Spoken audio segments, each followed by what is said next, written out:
Hello and welcome to the Bible is BS by Penn and Teller, Part 8. Peace of the Lord Jesus Christ be with you guys.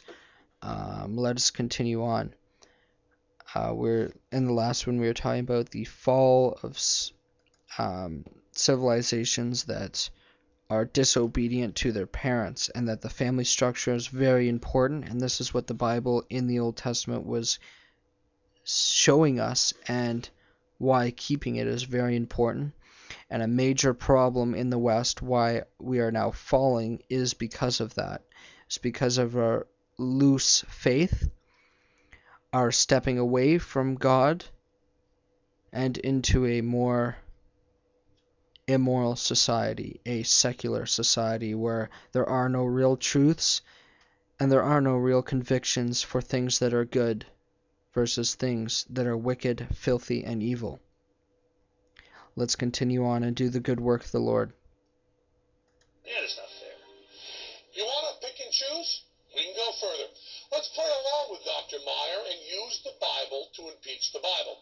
Check these out. No out of context bullshit. This is what it says. Exodus 21 verse 7 says it's okay to sell your daughter into slavery.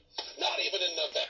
Okay, first of all, the slavery in the Bible is very, very different from the slavery, perhaps, how Islam teaches, the slavery as it was in the United States, and the slavery that was around the people in Israel. First off, the Bible teaches you're not even allowed to speak to a slave wrong. You're to treat them as if they themselves were God. Secondly, you need to understand that this was in a time when the people and that were very poor, and that the nations around them allowed slavery, and they were very destructive. And that the families were poor, and so when you allow that with certain conditions, it helps boost the family up and helps make them better. The Bible has very strict limitations on how to act with your slaves. For example, on the 6th year is the last year you can have a slave. On the 7th, they are to go free. For 6 days they should work, and on the 7th they have to rest. You must protect them. You must treat them with honor and dignity. So it's more of servants rather than slaves. So you are in fact taking them out of context. And all the things I'm speaking about here, I will post on the side as links so you can go and read them yourselves.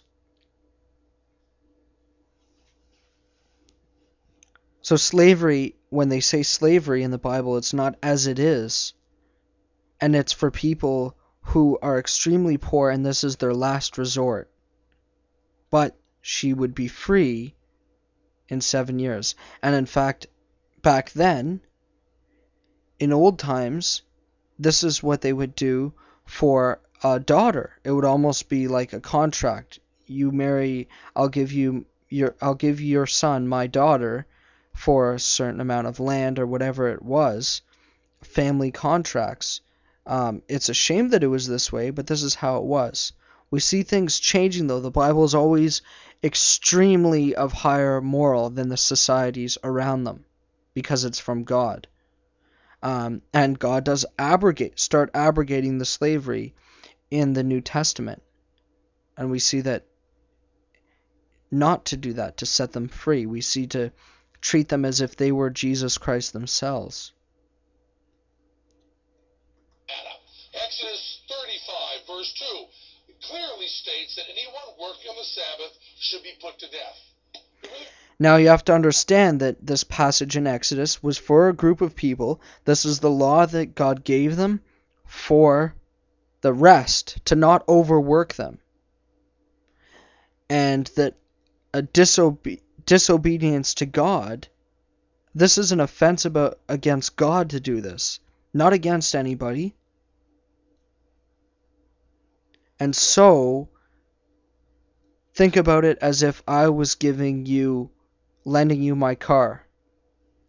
and you're driving around in my car and you're starting to drink and drive and abuse it. Even though I gave it to you, I have the right now to take it back because you're abusing it and you're endangering the lives of those around you. And so, because of that, it's my moral obligation to take it from you. And this is what God, He is saying here.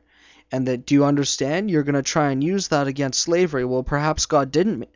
Perhaps say He wouldn't make the law about putting them to death for working on the Sabbath. Well, then these slave owners would try and find a loophole and have them work 7 days and overwork them for their life. So, in fact, this makes what you're saying